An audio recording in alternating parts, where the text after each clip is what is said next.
monster bugs is a war zone. There are no truces,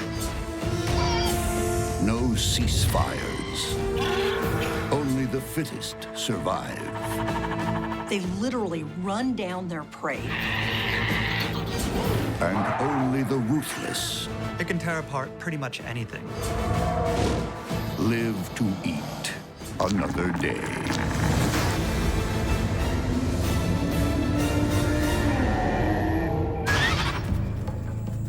In the monster bug world, there's nothing more unsettling than silence. Knowing that something unheard and unseen is patiently awaiting its chance to kill you. What happens when an ogre-faced spider sets a trap for an assassin bug? It's the skill of one forest ninja versus the stealth of another. In mythology, the ogre is a terrifying monster. Cruel, brutal, and hideous. But in the bug world, this monster is no myth. Ogre-faced spiders are about as neat as spiders come. Their middle posterior eyes, so their posterior median eyes, are huge. Most spiders have 8 eyes, but poor vision. The ogre-faced spider has military-grade optics that turn night into day. They're outstanding at collecting light at night so that they see very, very well in darkness. Their vision at night is far better than cats and better than owls. That's extremely bad news for passing prey. But even more astonishing is the ogre-face's weaponry.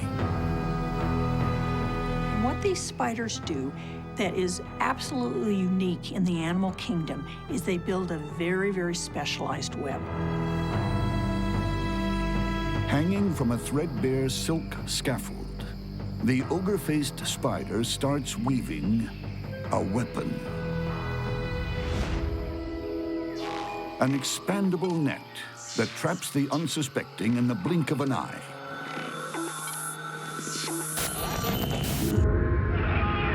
It flings it over its prey like a gladiator, casting a deadly net. When they actually attack something, they're going down just incredibly fast and then releasing the web, and it contracts. It is fascinating to watch. The ultrafine net is created with the skill of an expert weaver. They make it in their back legs. As you see them combing, they've got a comb on their 4th leg, and you see them combing out silk very fast. I often think of it as hair that has been teased up, and the silk looks something like that.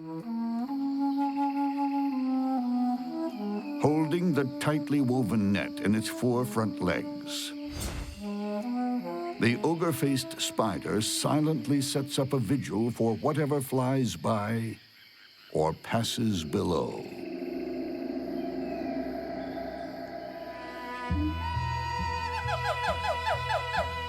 Equally fascinating, every bit as silent and deadly, is the assassin bug. Watching the assassin bug move is like watching a Shaolin kung fu master walking across rice paper. Gentle, silent, careful. Not a single mark, not even the most minute noise. No wonder it's called the assassin bug. Its weapon of choice is part long, sucking mouth, part syringe for injecting venom, The assassin bug stabs its prey using this long beak-like structure called a rostrum. But with the rostrum, it has additional microstructures called stylids. And what they do is they open up small tears inside the prey, which facilitates the venom flowing in. The assassin bug feeds on any insect it can catch. It's even been known to skewer bats and humans. But it doesn't rely just on its rostrum. It has antennae as long as its body, which gather intel on the grasshopper it's silently stalking. It also plays smart. It imitates a wafting breeze.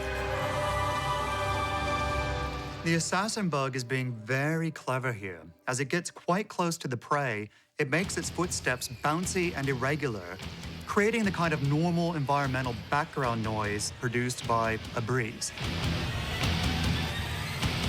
And then, with its prey within reach, it does something very odd for a master stalker. It reaches out with an antenna. Assassin bugs have a peculiar habit of using their antenna to gently tap their prey a few times before stabbing them.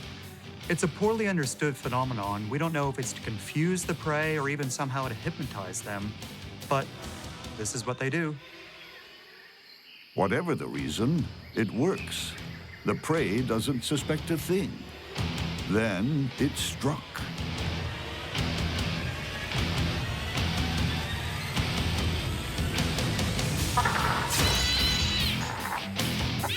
The assassin bug's rostrum spears the grasshopper's back.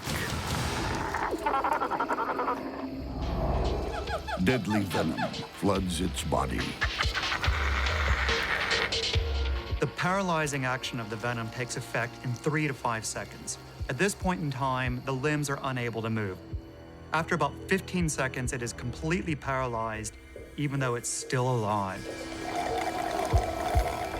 Prey is sitting there immobilized. Other chemicals that the assassin bug is pumped in is now digesting it even while it's alive.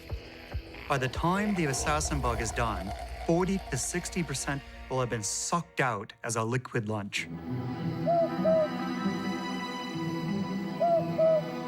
As darkness descends, a deadly net and a venomous spear will soon become the weapons of choice in a forest as black and as ominous as the grave.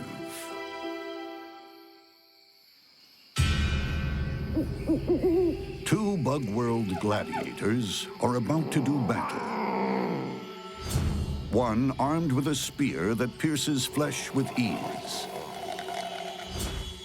and the other with a fast-release net that can finish a fight before it begins.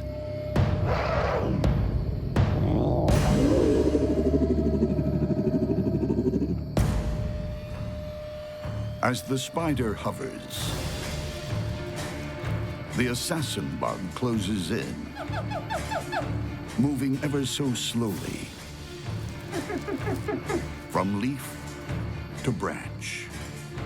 The two deadly foes converge in the darkness. The assassin bug needs to get past the net to strike a blow. It tugs on the web, but a foot gets caught.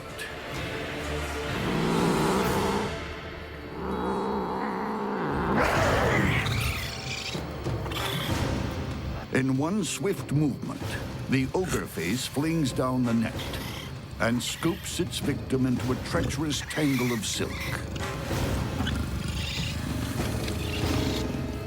What it will do is it will grab it up, wrap it up with more and more silk, so there's no chance that the assassin bug is able to get its piercing mouth parts out. There's nothing that the assassin bug can do that's going to hurt the Ogre-Faced spider. The ogre wraps quickly while keeping her distance. The assassin bug stretches its legs to break free of the death shroud. It's too late. With the deadly rostrum safely encased in silk, the Ogre-Faced moves in for the kill. The would-be assassin takes a hit of paralyzing venom.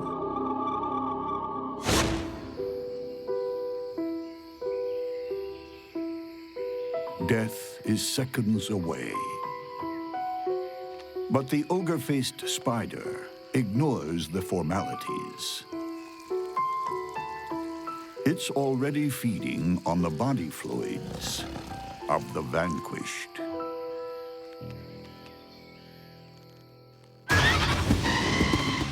In the world of carnivorous bugs, murder is a way of life. If you want your meat fresh, you're forced to kill. But some bugs take hunting to new levels. What happens when a Bulldog Raspy Cricket and a Whistling Tarantula come to blows? There are no holds barred. If you're an insect, you enter the grassy bushland of the Bulldog Raspy Cricket at your peril. It's the stormtrooper of the bug world. Compared to the Raspy Cricket, other crickets are pushovers. These guys are just nasty. Bulldog Raspy Crickets are very fierce fighters. They launch themselves at the prey with the aim of just cutting it to pieces. The Raspy Cricket is built to kill. Two massive compound eyes, heavily armored thorax, front legs bristling with deadly spines, and mandibles that cut through prey like a chainsaw. The Raspy Cricket's mandibles are just plain deadly. It can tear apart pretty much anything. Snip, off comes a leg. Snip, off comes the head. Raspy Crickets are also super mobile. They'll go anywhere, anytime. Raspy Crickets are very tough to escape from. Not only are they great jumpers, but they're great climbers, they're fast on their feet, and they can fly. And they never back down. Once you're in a Raspy Cricket's sights, it's locked on to kill. The antennae are very long. They use them both to pick up the scent of the prey, but also physically to tell them what's nearby. And the second one makes contact, this cricket launches and starts biting and tearing it apart. The cricket's massive sickle-shaped mandibles chomp through its victim. Every body part is on the menu. Abdomen, leg, wings. The Bulldog Raspy Cricket is the consummate killer. But it doesn't have the killing fields to itself. Nearby, there's a menacing murderess. A tarantula. Not someone you choose for your babysitter. Known as whistling tarantulas. This is caused when they rub their mouth parts, causing kind of a rattly, hissy sound, which makes them seem more frightening. The terrifying death rattle is backed up by two monstrous fangs. Tarantulas have fangs that strike downward. These fangs are really quite large. as much as 1/3 of an inch long, which is on the order of a number of different snakes. And so this is enough to do real damage. She's highly attuned to passing prey. She doesn't hear them coming. She doesn't have ears. What she does have is hundreds of sensory hairs that pick up vibrations in the air.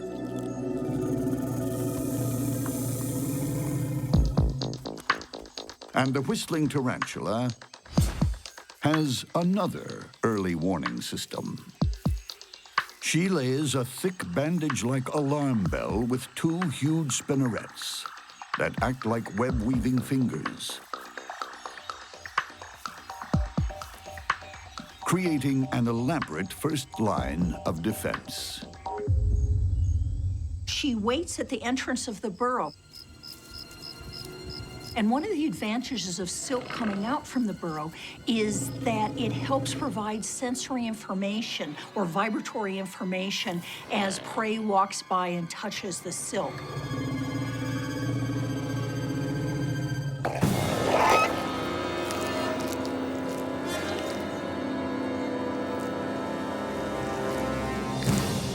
This regular cricket was easy meat.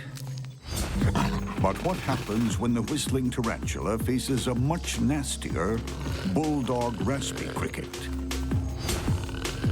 A fight between these two could go either way.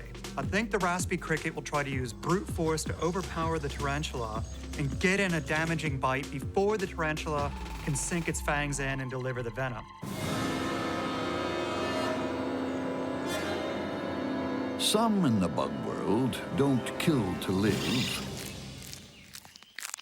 They live to kill. They don't just attack, they annihilate. The whistling tarantula is a murderess. Armed to the teeth with dagger-like fangs that spear through her prey like a knife through butter. It's got big fangs, it's got big legs, it's got hairs so that it's able to climb essentially anywhere, and it's a big, aggressive spider. Her mortal foe, a nasty neighbor. The Bulldog Raspy Cricket is also packing serious heat. Spiked legs, deadly jaws, and a bad attitude. It often holds true in the bug world that attack is the best form of defense. So while the Raspy Cricket chows down on its latest kill, the murderess launches a surprise attack.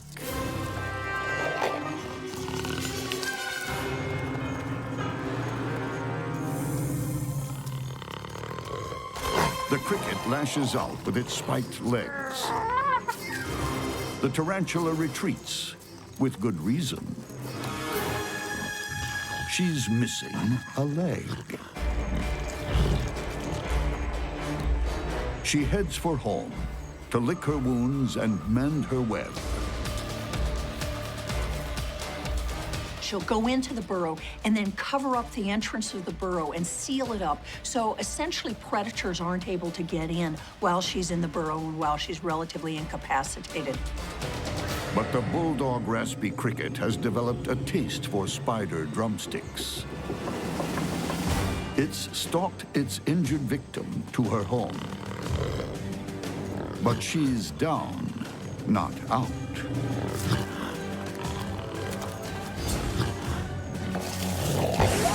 A massive body kick sends the killer cricket reeling. But the cricket is nobody's football. Each combatant has scored a blow. Now it's really on. One of them is going to die. If that raspy cricket gets its strong jaws onto the soft-bodied tarantula, the tarantula is absolutely done for. So it's really a battle of timing and speed here. The stormtrooper is back, madder than ever. It flushes the tarantula from her burrow. She makes a break for it. But the raspy cricket's mandibles shear through the tarantula like colossal bolt cutters. Once they start biting the prey, they sit cross-legged with their arms locked together, forming a spiked cage that the prey has little chance of escaping from. The murderess has met her match. She's not just eaten. She's torn apart.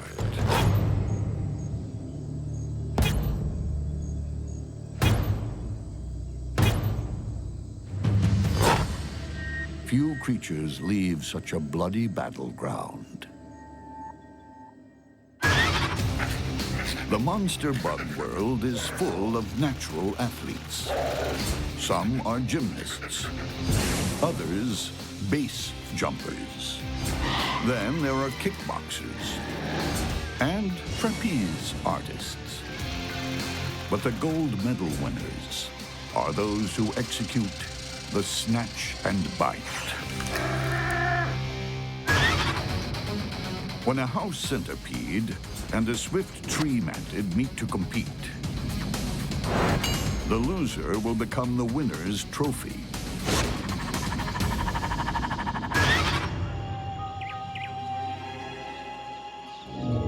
This is a house centipede. A lean, mean killer with just 3 speeds.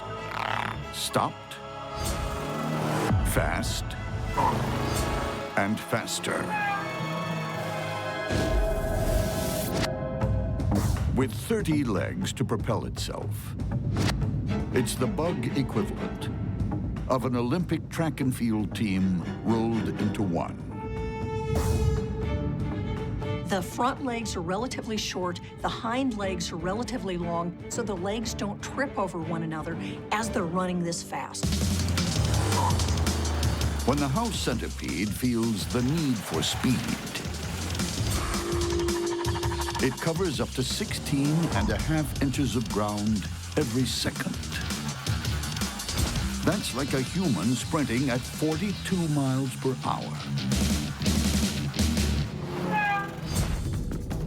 It's a unique design where even a couple of spare limbs are put to good use.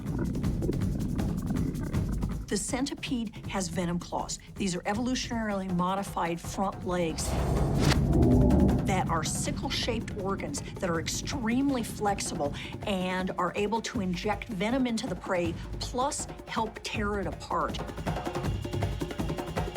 But deadly venom and lethal speed are useless unless you can see where you're going. These centipedes have huge compound eyes. It's clear that they're using vision to track their prey, and this might be related to the speed at which they're chasing. This cockroach would do well to run for its life. But you can't outrun a gold medal sprinter.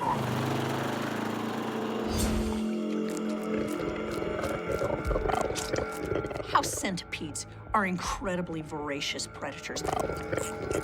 They literally run down their prey. But the house centipede isn't the only speedy, sharp-eyed predator patrolling the rainforest arena. It's also the domain of the swift tree mantid. An accomplished all-rounder at blood sports. These are a pretty small mantid, only about 1 inch in length, but they're just as capable as a larger mantid and can punch well above their weight. Its opponents are hit with a deadly combination.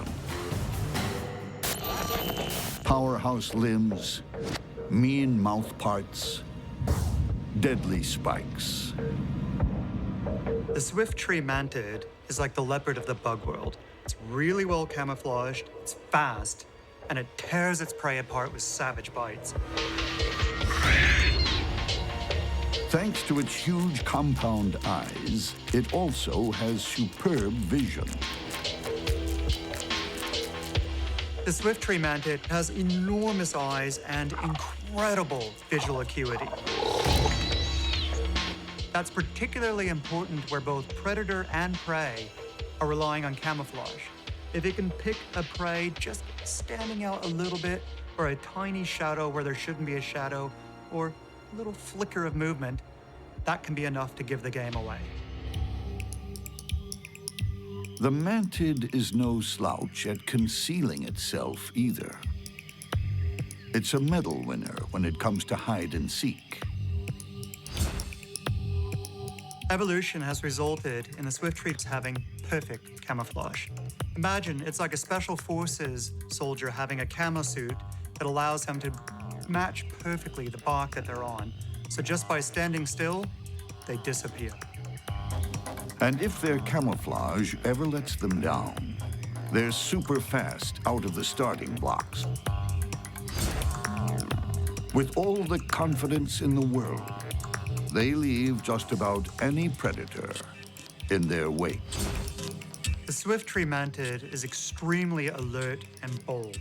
These guys are quite confident to just brazenly stroll around the smooth bark that doesn't offer any nooks or crannies to hide in. That's because they know they can outrun pretty much any predator that comes by. When the swift tree mantid and the house centipede compete for gold, this is winner takes all. Deep in the rainforest arena, two cold-blooded killers are about to slug it out for the gold medal in combined blood sports.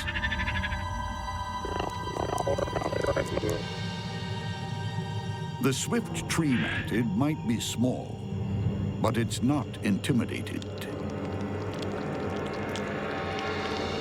The swift tree mantid is extremely alert and bold. It's seemingly unafraid of aggressors, even ones much larger than itself. When confronted, it'll stand its ground, pull some intimidating-looking poses, give a wicked stare. Is the mantid bold or just plain foolish? Its opponent, the house centipede, isn't backing down either.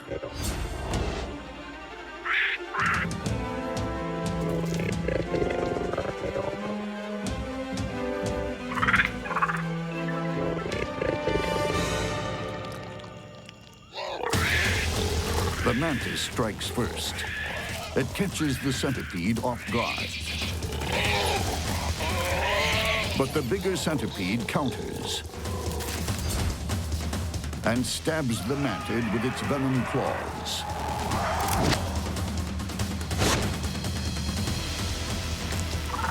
Then starts ripping its victim apart while it's still alive.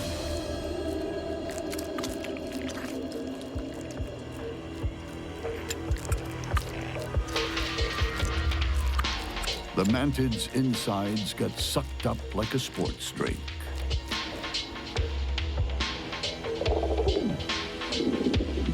In the bug world, there's only room for one on the winner's podium.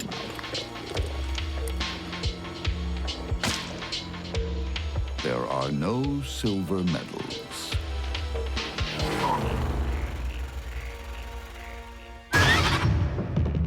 When bugs go to war, there are no rules, no sense of fair play, and no concept of picking on someone your own size. When a marbled scorpion takes on a trap-jaw ant, size will matter. But will bigger be better?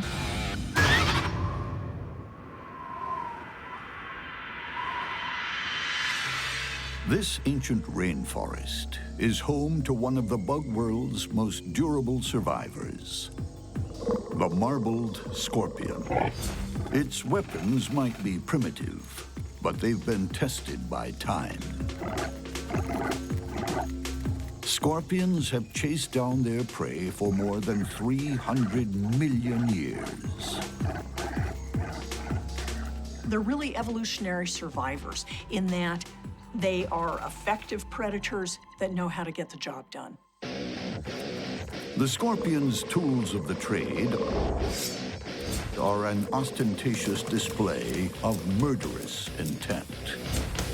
Anything but concealed weapons. Scorpions have two main weapons. They have their pinchers, where they're able to grab prey, hold it, and tear it apart. In addition, they have the tail with a venomous stinger at the end. So they're able to grab prey, crush it, and sting. Scorpion venom can kill in an instant. But its eyesight is weak. Instead, the scorpion locates its prey with sensory organs that work like high-tech antennae. They've got something that are known as pectines behind their fourth pair of legs on their belly. They act like radar, so they're very sensitive to chemical information, to vibratory information on the ground below them. The marbled scorpion is also very wily.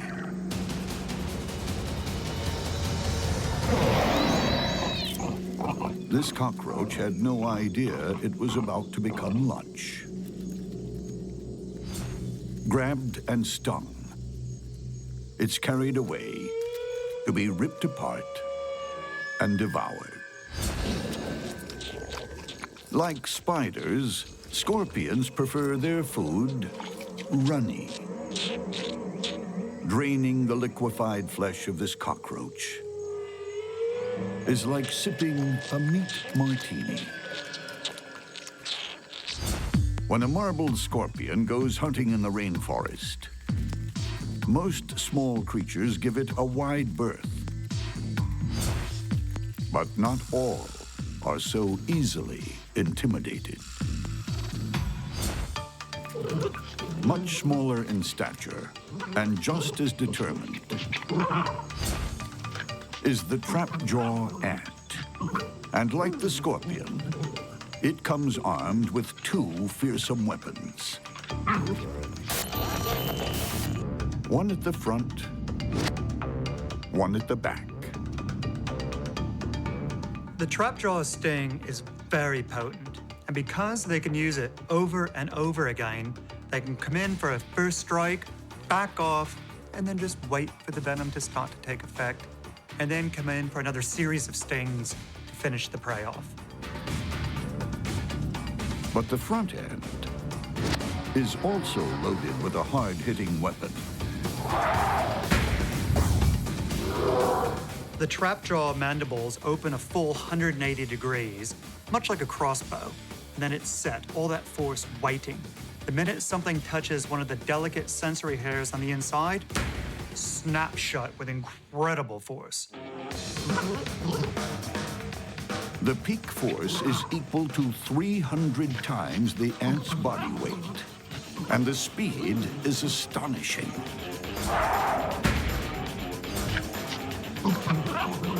2,300 times faster than the blink of a human eye. The force is so strong, it can actually pop the prey open, sort of like a melon being crushed to expose the soft inside. What a way to go. But those jaws don't come alone. They arrive en masse. Trapjaws are very effective at defending themselves on one-on-one fights. However, because they're a social creature that lives together in large colonies, they can work together to defend the individual or the entire nest.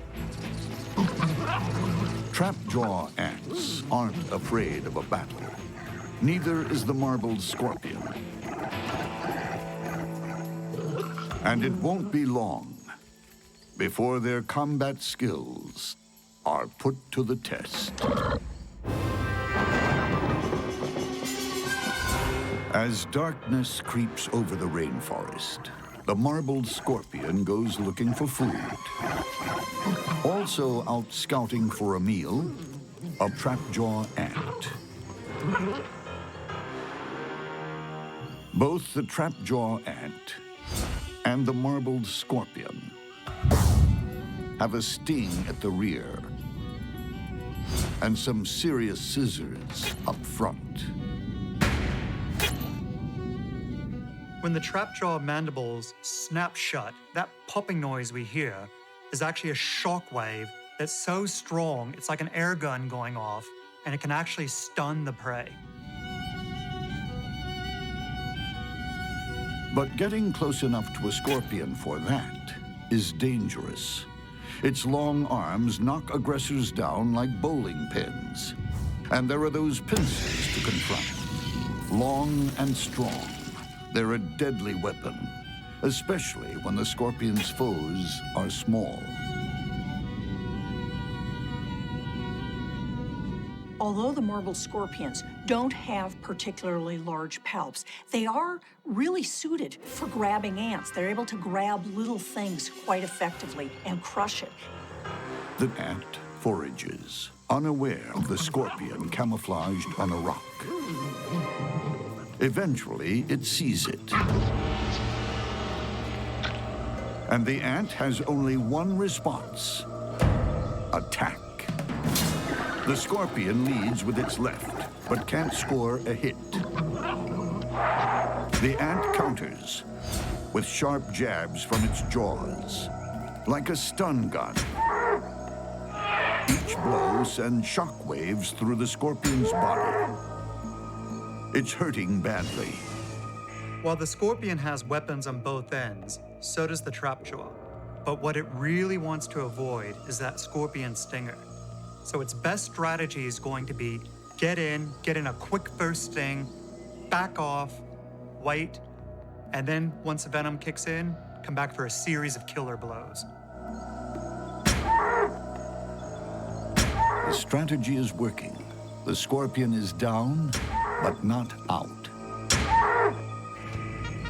The lone ant calls for reinforcements. These ants, they're constantly in communication with each other through touch, body movement, the use of chemical signals. The call to arms is fast and effective. Troops arrive in force. This doesn't look good. Scorpion should get out of there as quick as possible. The scorpion is totally outnumbered.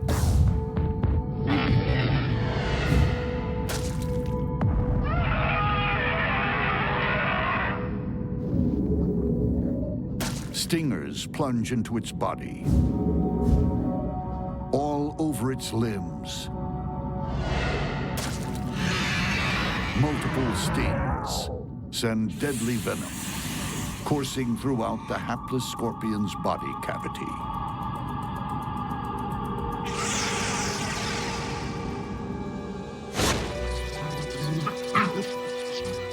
Totally paralyzed, those once fearsome claws are useless.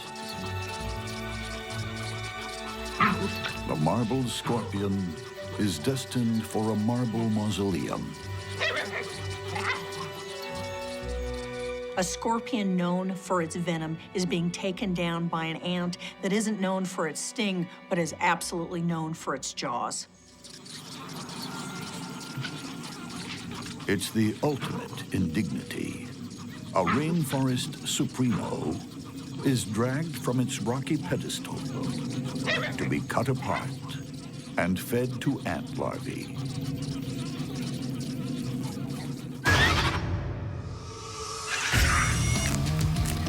In the world of bugs, it's a jungle out there.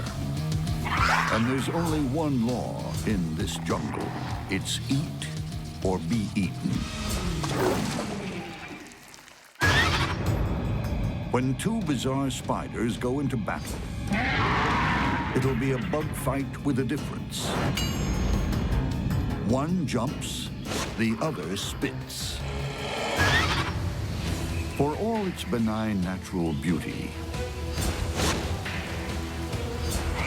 the rainforest harbors some truly odd creatures. The metallic green jumping spider looks like an 8-legged disco dancer. But it's an agile, spring-loaded killer. Jumping spiders typically make the largest leaps to get from one location to another. When they're getting ready to attack, they'll use much smaller leaps so they can aim with absolute precision and get the bite in that perfect spot. The jumping spider might be tiny. From end to end, no more than a thumbnail. What it lacks in size, it makes up for with sheer athletic ability. And it's got something else. Brains. Jumping spiders display a level of awareness that is remarkable, far beyond most other spiders or bugs. They're intelligent and inquisitive, but most remarkably, they can adapt their hunting as the situation changes. It has all the animal cunning of a jungle cat. Jumping spiders are sometimes referred to as 8-legged cats, mostly because of their very large eyes, but they're also very feline in their predatory behavior. They'll stalk their prey, they'll circle it, they'll leap onto it and then bring it down with their fangs.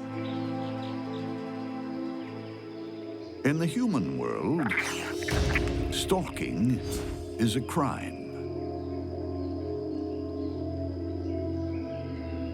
In a bug's world, it's a skill that puts food on the table.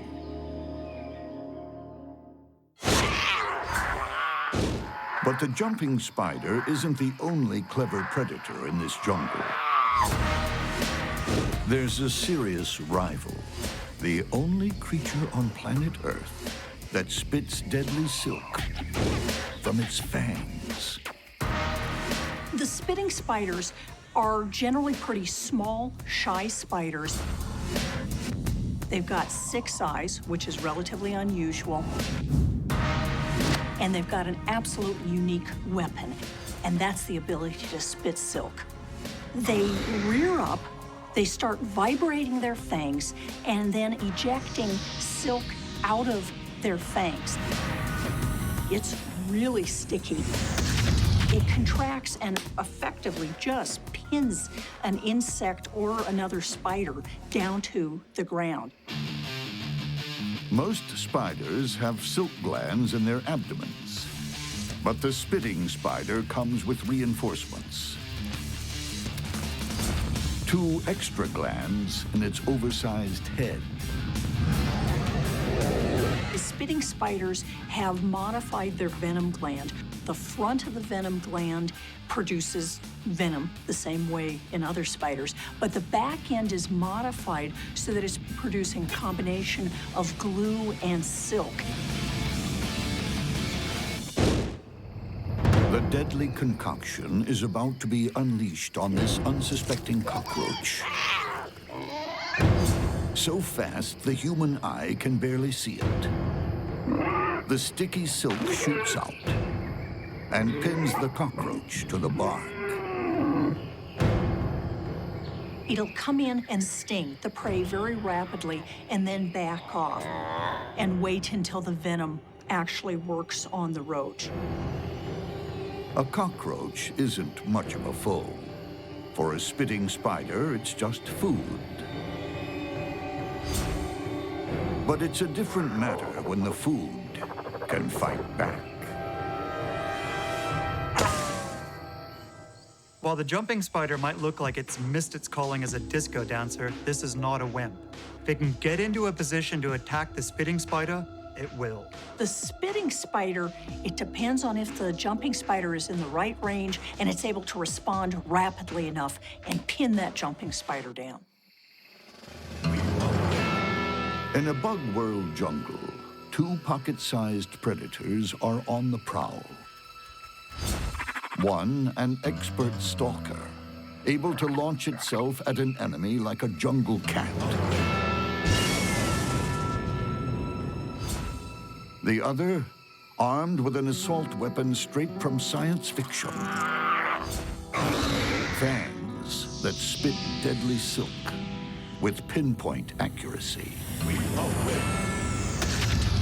The spitting spider is able to shoot gluey spit out of its fangs at incredible speeds that rapidly pins down its prey. It's just a matter of time before the predators cross paths and cross swords.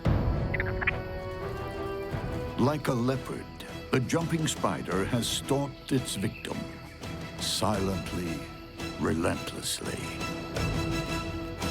It leaps at the spitting spider, but it's off the mark. The jumping spider has made a mistake here. It has lost that advantage of surprise. The spitting spider has all of the advantage. The spitting spider takes a shot. It goes wide, but some of the sticky silk clips the jumping spider's leg.